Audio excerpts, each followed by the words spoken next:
근데 소망을 주는 지도자와 실망을 주는 지도자들에게 각각 특색이 있습니다. 오늘 그것을 살펴보기를 원합니다. 그러면서 우리의 모습을 스스로 점검해 보기를 원합니다. 우선 실망을 주는 지도자에 대해서 먼저 생각해 보겠습니다.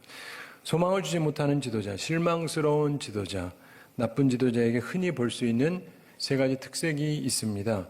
혹시 나한테 그런 면이 없는지 우리는 항상 스스로 잘 점검해 보아야 합니다. 첫째, 실망을 주는 지도자의 특징이 있습니다. 뭘까요? 지혜가 없어요. 지혜가 없다. 어떤 지위에 있으면 그 자리에 책임을 감당할 만한 지혜가 있어야 됩니다. 그런데 그게 없습니다. 그렇게 되면 따르는 사람들이 힘들어집니다. 두 번째로 실망을 주는 지도자에게는 공의가 없어요. 공의가 없다. 무슨 말이냐? 판단에 잘못이 많습니다. 머리가 나빠서 그런 것이 아니고 공의가 없어서 그런 경우가 많습니다. 따르는 사람들 사이에 어떤 사건이 생겼을 때 깊이 있게 사건을 보지를 못합니다. 단지 표상만 보고 판단을 내립니다. 자기 본의로 판단을 내리니까 잘못된 판단을 내립니다. 실제로 어떤 사람들은 다른 사람들이 심각하게 상황을 설명하는데 제대로 듣지도 않고 간단하게 결정 내리는 사람이 많습니다. 이렇게 하면 사람에게 실망을 안겨주게 됩니다.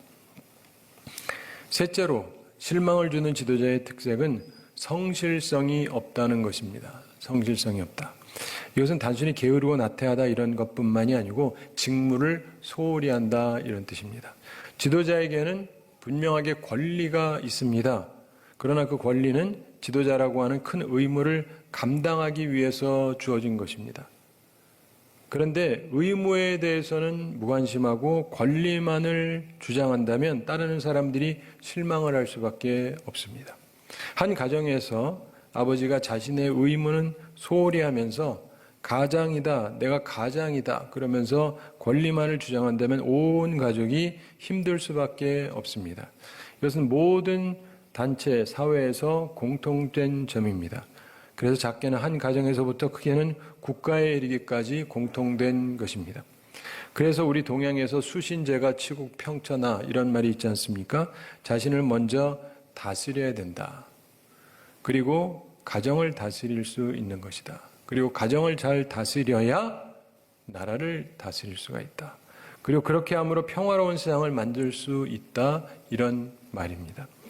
그런데 실망을 주는 지도자는 지혜가 없어요. 공의가 없습니다. 그리고 불성실합니다. 근데 이렇게 하면 어떻게 되느냐? 지도자가 지혜 없이 행동하고 공의롭지 못하게 판단하고 불성실하게 직무를 수행하면 그 결과로 부당하게 해를 당하는 사람이 발생을 합니다. 악이 성하게 됩니다. 그러면서 상처가 많이 생기게 됩니다. 이 사람 저 사람 다치고 많은 사람들의 마음에 상처를 남기게 되는 것입니다. 그런데 항상 좋은 지도자만 있게 되는 것이 아닙니다. 좋은 지도자가 있으면 좋지만 흔한 게 아닙니다. 좋은 남편, 좋은 아버지가 있으면 좋지만 그런 사람이 또 흔하지만은 않습니다. 좋은 사장, 좋은 대통령, 좋은 목회자 뭐 그렇게 있으면 좋겠지만 그게 쉬운 일이 아닙니다. 그래서 동양에서는 인복이라는 말을 쓰잖아요. 좋은 사람 만나는 것도 복이다. 참 그렇거든요. 그러나 역시 쉬운 일은 아닙니다. 무엇보다 나라를 다스리는 사람 중에 정말 좋은 지도자를 만나는 것은 쉽지가 않습니다. 그러한 소망, 참 좋은 지도자를 얻고 싶은 마음에 대한 답, 그것으로 오늘 본문에서 예수 그리스도께서 메시아로 이 세상에 오셔서 우리의 좋은 지도자가 되실 것을 말씀하고 있습니다. 예수님의 강림으로 우리에게 주어지는 첫 번째 중요한 의미는 평화라고 지난주에 말씀드렸고, 예수님께서 세상에 오심으로 주어지는 두 번째 중요한 의미는 소망이 주어진다는 것입니다. 좋은 지도자, 좋은 왕에 대한 소망입니다. 자, 소망을 주는 지도자, 좋은 지도자 되시는 예수님에게서 우리는 세 가지 중요한 점을 본문에서 찾을 수가 있습니다. 이것은 예수님 닮기를 원하는 좋은 지도자들에게 발견될 수 있는 점입니다. 우리도 스스로를 점검해서 이런 면을 잘 갖추도록 노력을 해야 됩니다. 자, 이제 생각해 보겠습니다. 소망을 주는 지도자에 대해서. 우선 소망을 주는 지도자는 첫째, 하나님의 영이 함께하는 사람이에요. 성령이 함께하는 사람. 1절에서 이새의 줄기에서 한 싹이 나며 그 뿌리에서 한 가지가 나서 결실할 것이요 라고 말씀합니다. 메시아에 대한 예언입니다. 그 다음 절 2절 함께 읽어보겠습니다. 그의 위에 여호와의 영, 곧 지혜와 총명의 영이요 모략과 재능의 영이요 지식과 여호와를 경외하는 영이 강림하시리니. 아멘. 여호와의 영, 성령이 그 위에 강림하실 거다 이렇게 말씀합니다. 하나님의 영, 즉 성령이 함께하는 지도자라는 근거는 그럼 뭘까요? 뭔가 신비해 보이는 것을 말하는 걸까요? 본문에서 그걸 명확하게 설명합니다. 6가지 특색이 있을 거라고 말씀하고 있습니다. 첫째가 지혜, 둘째가 총명, 셋째가 모략, 넷째가 재능, 다섯째가 지식, 여섯째가 여호와를 경외함. 이렇게 여러 가지를 말합니다. 이 모두가 중요한 것입니다. 하나님의 영이 함께하는 사람, 성령이 함께하는 사람에게는 6가지 증거가 따라 붙습니다. 간단하게 설명하자면 지혜라고 하는 것은요, 복잡하고 어려운 문제를 해결할 수 있는 거예요. 총명이라고 하는 것은 예리하고 신속하게 옳은 것을 식별하는 능력입니다.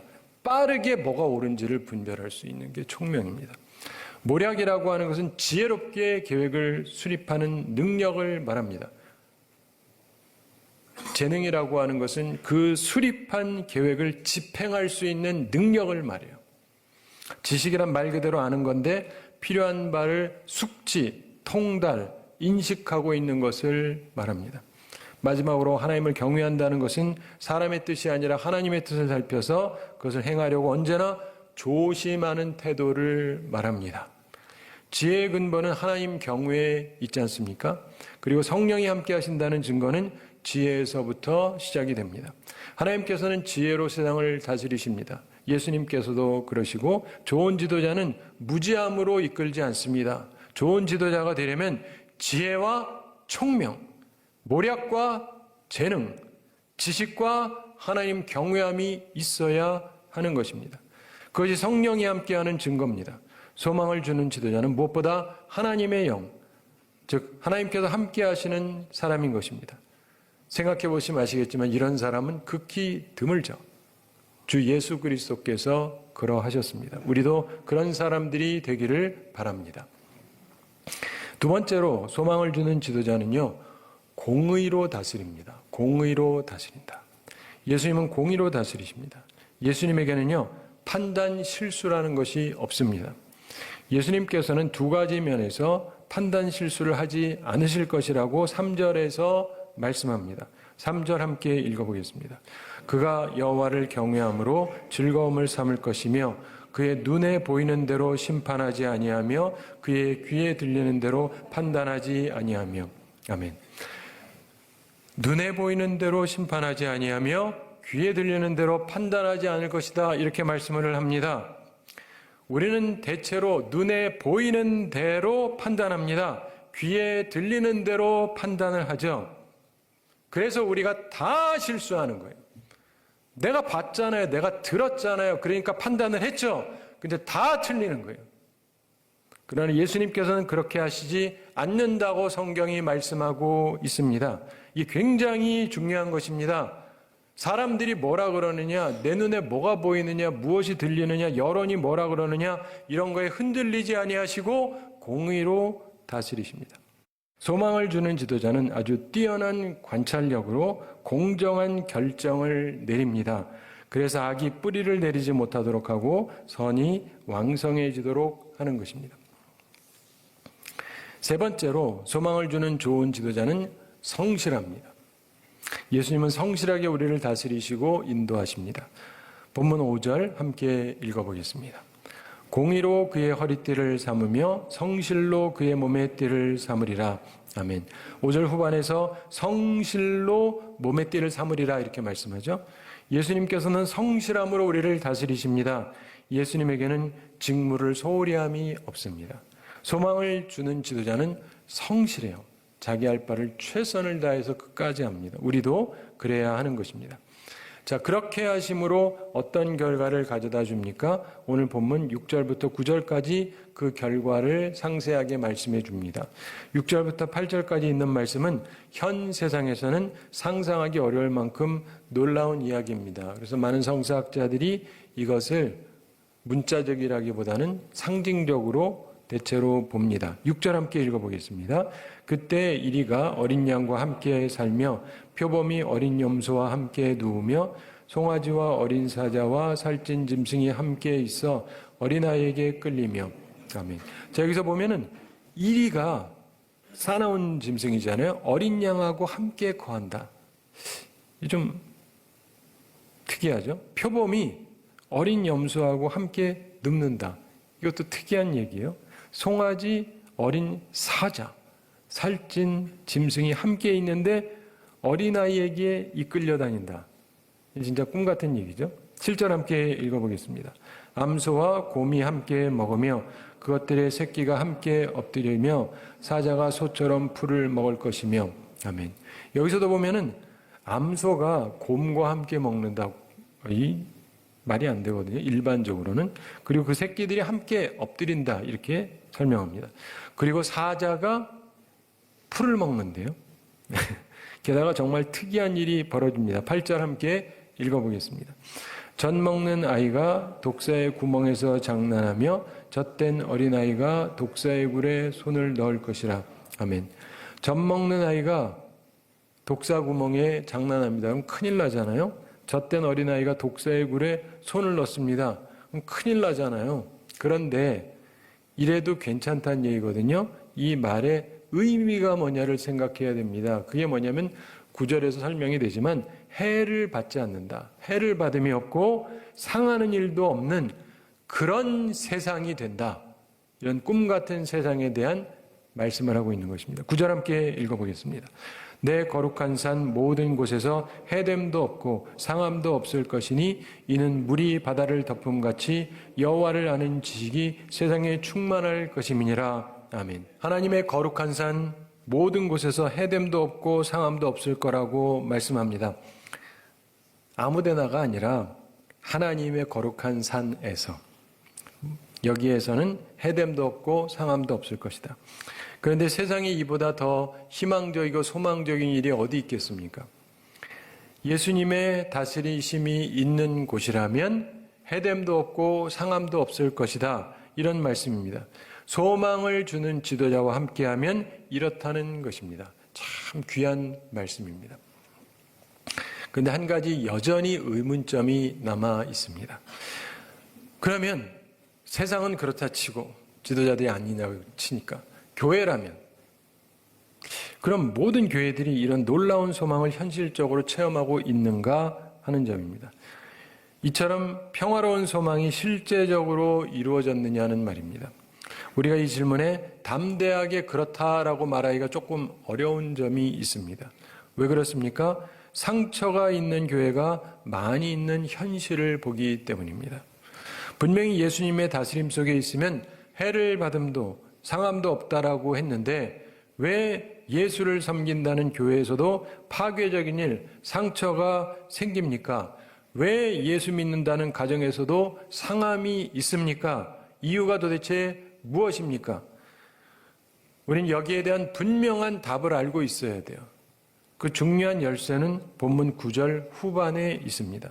9절에서 내 거룩한 산 모든 곳에서 해됨도 없고 상함도 없을 것이니 이렇게 말씀하시면서 곧이어서 후반에서 그 이유를 설명하십니다. 이는 물이 바다를 덮음같이 여호와를 아는 지식이 세상에 충만할 것임이니라.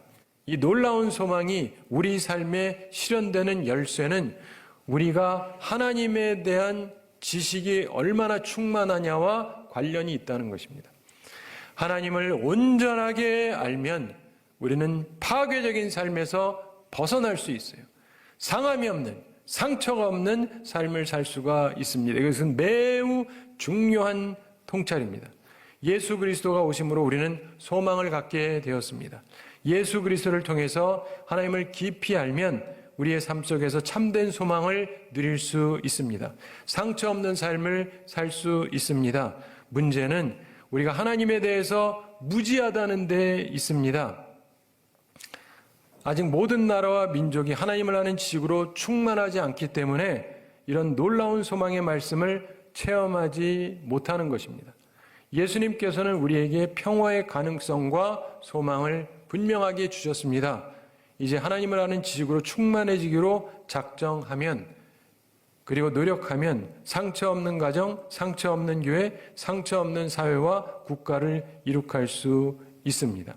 사랑하는 성도 여러분, 소망적인 삶은요, 하나님을 아는 온전한 지식이 세상에 충만해질 때 우리에게 현실로 이루어지는 것입니다.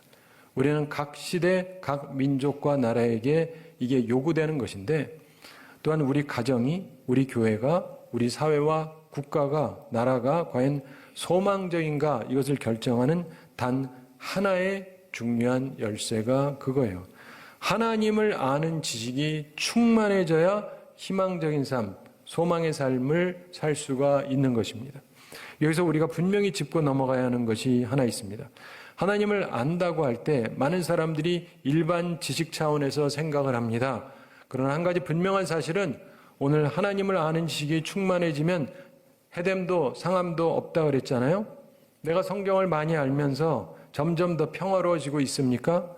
만약 나의 많이 아는 것이 생명을 준다면 모르지만 반대로 관계가 파괴된다면 그건 분명히 저른바리 같은 지식이라는 것을 기억해야 됩니다. 제가 아까 말씀드린 것처럼 어떤 교회는 다들 안다 그러는데 다 틀린 지식을 갖고 있어요.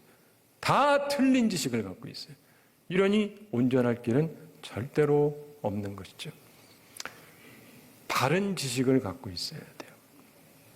하나님을 알게 되면 그 소망의 결과로 상처가 없는 삶을 살게 됩니다.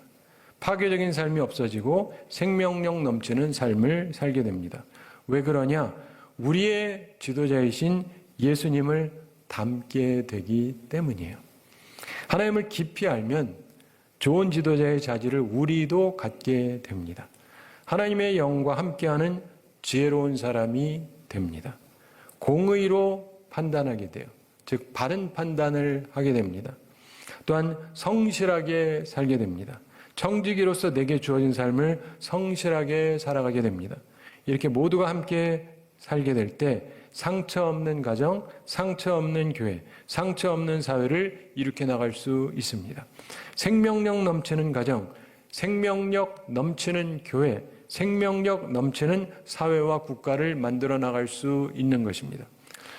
물론 이것의 온전한 완성은 이 땅이 아니라 천국에서 이루어진다는 것도 기억하셔야 됩니다. 여호와의 증인 같은 이단은 이 세상을 천국이라고 말합니다. 그럴 수 있다고 이사야서의 이 본문을 가지고, 그러나 그렇지 않습니다. 이 세상에서는 상처 없는 완전한 가정, 완전한 교회, 완전한 사회와 국가를 이룩할 수 없습니다. 왜 그러냐? 이 세상에서는 우리 하나님을 아는 지식이 완전할 수 없기 때문입니다.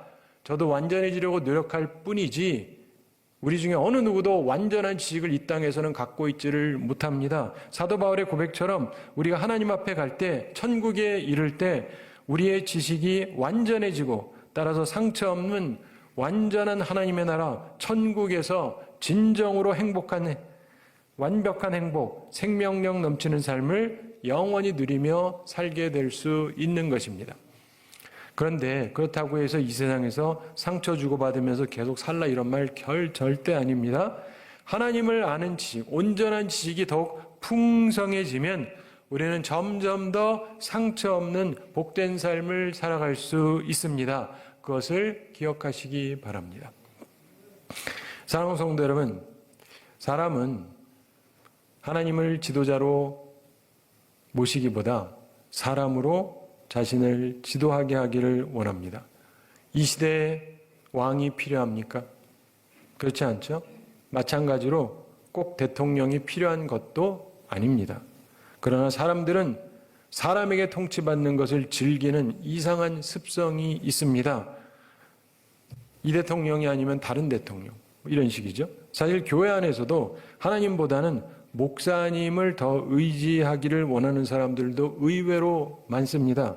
물론 하나님께서 세운 사람을 존중하고 따르는 것 필요합니다. 그러나 그것이 하나님께서 세우셨기에, 즉 하나님을 의지하기 때문에 갖는 존경과 순종이어야 하는 것입니다. 우리가 섬기고 따라야 할 분은 오직 한 분, 예수 그리스도이십니다. 그분 안에 소망이 있습니다. 그분만이 파괴적이고 상처투성인 인생을 생명력 넘치는 복된 인생으로 바꾸어 주실 수 있는 것입니다. 그리고 우리 가운데 누구든지 진정한 주님의 제자가 돼서 주님을 닮아 살기를 원하는 사람들이 지도자가 될 때 그 사회가 조금 더 온전해질 수 있는 것입니다. 저는 교회를 다니는 사람이라고 말하지 않았습니다. 직분자라고 말하지 않았습니다. 예수님을 닮아가는 사람, 교회 다니고 직분자는 많아요. 그러나 주님 닮아가는 사람은 흔하지가 않지 않습니까? 내가 별 볼 일 없어도, 우리 집안 별 볼 일 없어도 하나님이 쓰실 수 있는데, 오늘 본문 1절 그리고 10절 말씀을 유의해 보시기 바랍니다. 1절에서 이새의 줄기에서 한 싹이 나며 그 뿌리에서 한 가지가 나서 결실할 것이요, 이렇게 말씀하죠. 10절에서도 비슷한 말씀을 합니다. 10절 함께 읽어보겠습니다.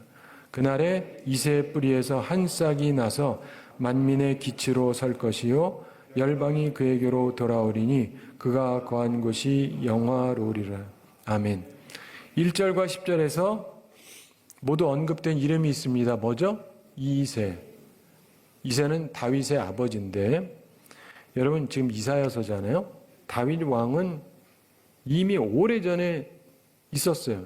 이사야는 훨씬 후대 사람입니다. 그러니까 이새 얘기를 할 필요가 없어요.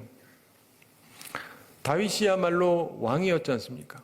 그렇기 때문에 오히려 다윗의 줄기, 다윗의 뿌리에서 이렇게 말해야 맞을 것 같은데 그렇게 얘기하고 있지 않아요. 오히려 그의 아버지는 평민이었거든요.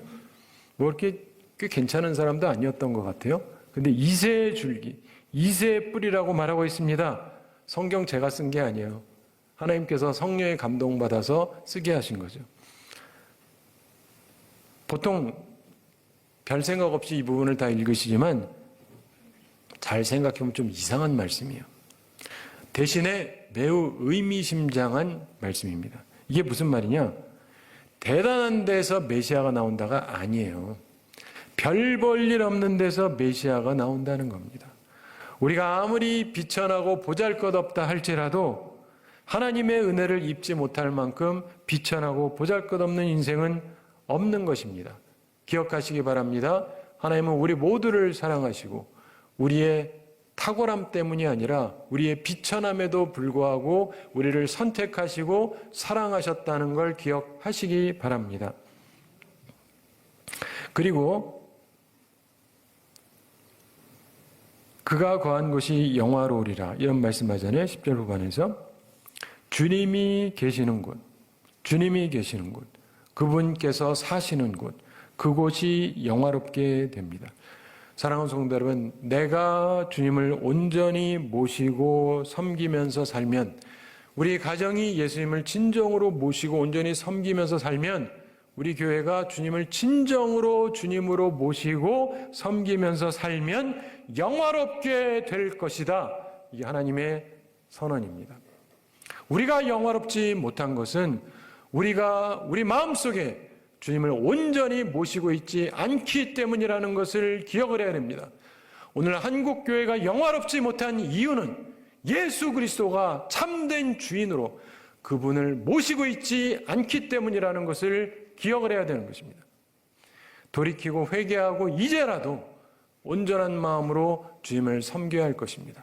그러면 내가, 우리 가정이, 우리 교회가, 우리 나라가 영화로워질 수 있는 것입니다.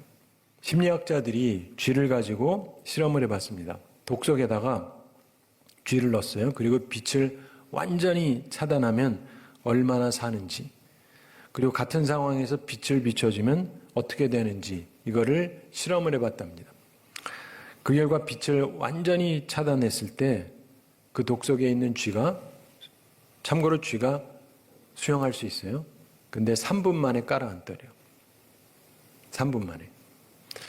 그래서 빛을 비춰주는 경우는 어떻게 되느냐? 3분이 아니라 30분이 아니라 3시간이 아니라 30시간이 넘게 하루 반 36시간을 생존했대요.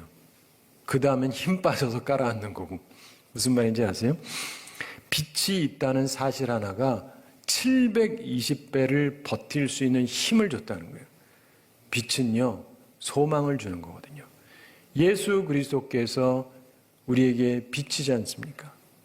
우리에게 소망의 빛이 되시는 그분이십니다. 사랑하는 성도 여러분, 실망스럽고 상처 많은 세상입니다. 근데 여기에서 우리가 바라볼 것은 또 다른 사람이 아니고 또 다른 이 실망 주는 지도자가 아니라 예수 그리스도를 바라보셔야 돼요. 거기에서만이 참된 소망이 나올 수 있는 거예요. 예수님을 바라보면서 소망을 회복하시고 생명력 넘치는 삶을 살아가는 우리 모두가 되기를 우리 주님의 이름으로 축원합니다.